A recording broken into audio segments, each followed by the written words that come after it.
लखनऊ में लोकसभा चुनाव की तैयारियों में जुटी भारतीय जनता पार्टी मिशन 80 के लक्ष्य लिए भारतीय जनता पार्टी चुनावी मैदान में सक्रिय हो चुकी है। तो बीजेपी ने अब लोकसभा चुनाव के लिए एक नया फॉर्मूला भी तैयार किया है। तो भारतीय जनता पार्टी ने लोकसभा चुनाव के लिए एक नया फॉर्मूला तैयार किया है। साथ ही पसमानदा मुसलमानों को साधने की बीजेपी लगातार कोशिश कर रही है। पीएम मोदी के संबोधनों में भी पसमानदा मुसलमान का जिक्र सुनने को मिलता है। तो बीजेपी अल्पसंख्यक मोर्चा निकालेगी स्नेह मिलन यात्रा।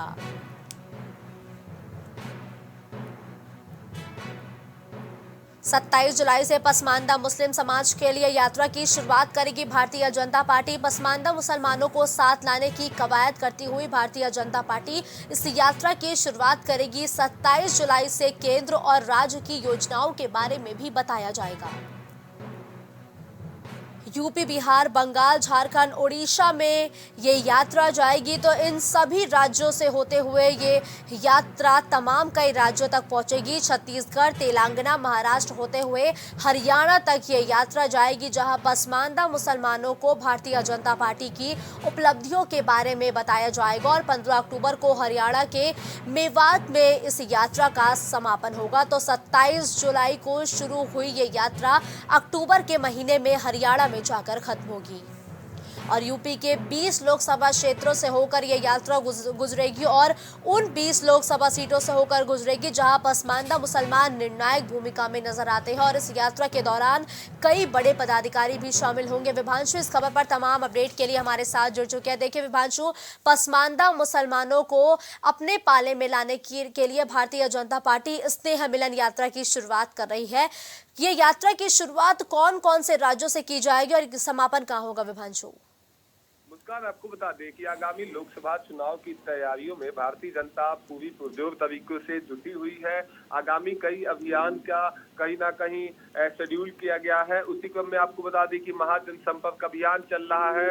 उसी दरमियान बात की जाए तो महाजनसंपर्क अभियान के ठीक बाद 27 जुलाई से पसमानदा मुसलमान समाज एक स्नेह मिलन यात्रा निकालेगी। मुस्कान, अगर बात की जाए तो उत्तर प्रदेश से 27 जुलाई को शुरू होगा ये यात्रा और जो देश के अलग अलग राज्यों में जाएगा।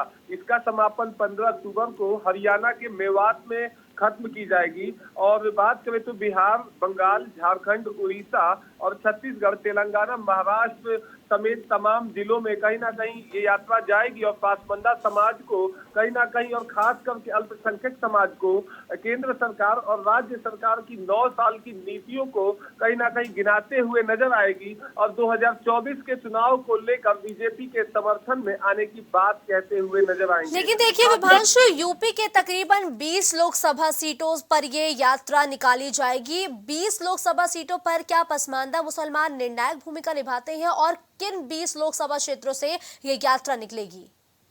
जी मुस्कान, अगर बात की जाए तो भारतीय जनता पार्टी के पर्यवेक्षक प्रस्तावक तमाम सर्वे कर रहे हैं, जिसका रिपोर्ट दिल्ली दरबार और प्रदेश के मुख्यालयों पे दे रहे हैं।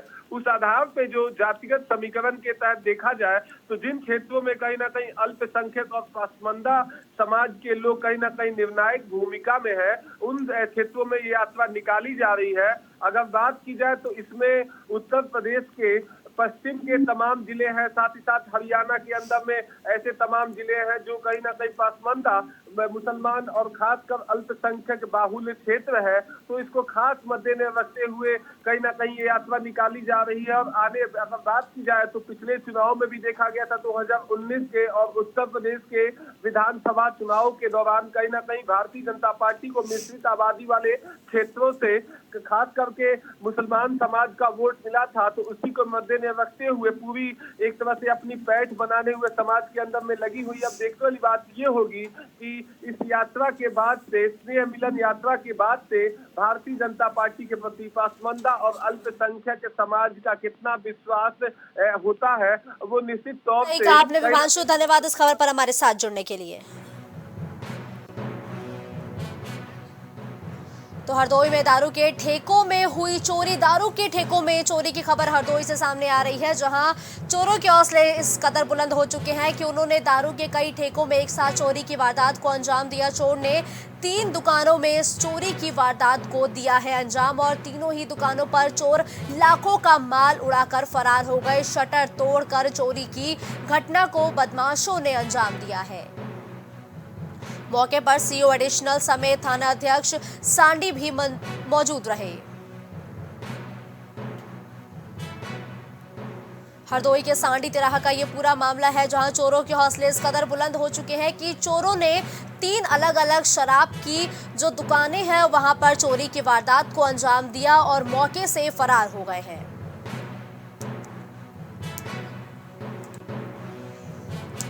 तो लखनऊ में यूपी एसटीएफ को मिली बड़ी सफलता। यूपी एसटीएफ को बड़ी सफलता मिली है। लखनऊ में यूपी एसटीएफ को एक बड़ी सफलता हासिल हुई है, जहां अवैध मादक पदार्थ की तस्करी करने वालों पर शिकंजा कसा है। अवैध मादक पदार्थ की तस्करी करने वाले तस्करों को एसटीएफ की टीम ने गिरफ्तार किया है। तस्करी करने वाले गिरोह के 3 सदस्यों को इस दौरान गिरफ्तार किया गया है।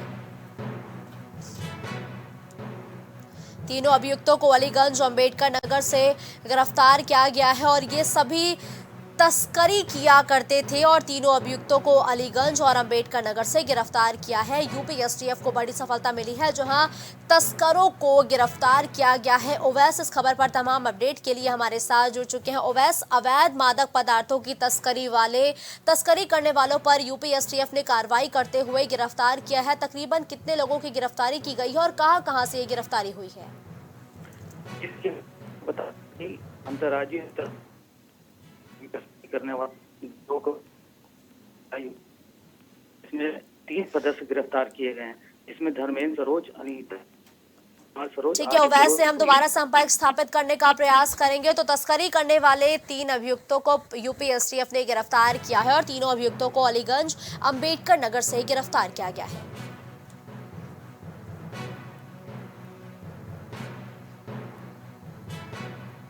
तो एक बार फिर से ओवैस हमारे साथ जुड़ चुके हैं। ओवैस, देखिए यूपी एसटीएफ को सफलता हासिल हुई है, साथ ही 3 अभियुक्तों को गिरफ्तार किया गया है। कितनी लोगों पर और आगे कार्रवाई की जा सकती है ओवैस?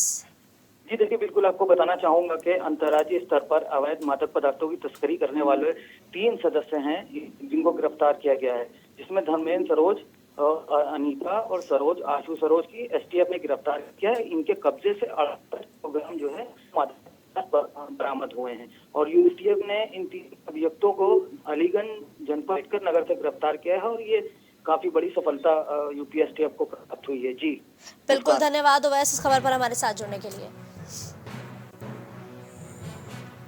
देखिए, अंबेडकर नगर में ऑटो और रोडवेज बस में हुई जोरदार टक्कर। ऑटो और रोडवेज बस में जोरदार टक्कर की खबर अंबेडकर नगर से सामने आ रही है, जहां ऑटो सवार 1 की मौत हो गई है जबकि 2 लोगों के घायल होने की खबर है। तो रफ्तार का कहर देखने को मिला है, जहां ऑटो सवार 1 की मौत की खबर है जबकि 2 लोगों के घायल होने की सूचना बताई गई है।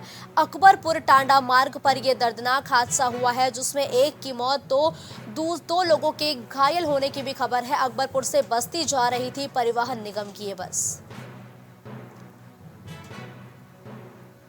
इस दौरान सभी घायलों को अस्पताल में भर्ती भी करा दिया गया है, जहां सभी का इलाज लगातार जारी है। इस दौरान 1 की मौत की भी खबर सामने आई है, जहां पुलिस ने शव को कब्जे में लेते हुए पोस्टमार्टम के लिए भेज दिया है और मामले की जांच पड़ताल में भी जुट गई है। तो रफ्तार का कहर देखने को मिला, जहां एक तेज रफ्तार रोडवेज बस और ऑटो में जोरदार टक्कर हो जाती है। अलीगंज थाना क्षेत्र के सूरापुर में ये हादसा होता है। तो एसजीपीजीआई के डॉक्टर ने किया आत्महत्या का प्रयास। बड़ी खबर है लखनऊ से, जो है एसजीपीजीआई के डॉक्टर ने आत्महत्या का प्रयास किया है। डॉक्टर की हालत इस दौरान गंभीर बताई गई है। डॉक्टर को एसजीपीजीआई के सीसीएम आईसीयू में किया गया है भर्ती, जहां पर लगातार डॉक्टर का इलाज जारी है और देर शाम करीब 6 बजे की ये पूरी घटना बताई गई है, जहां एसजीपीजीआई में तैनात एक डॉक्टर ने आत्महत्या का प्रयास किया है।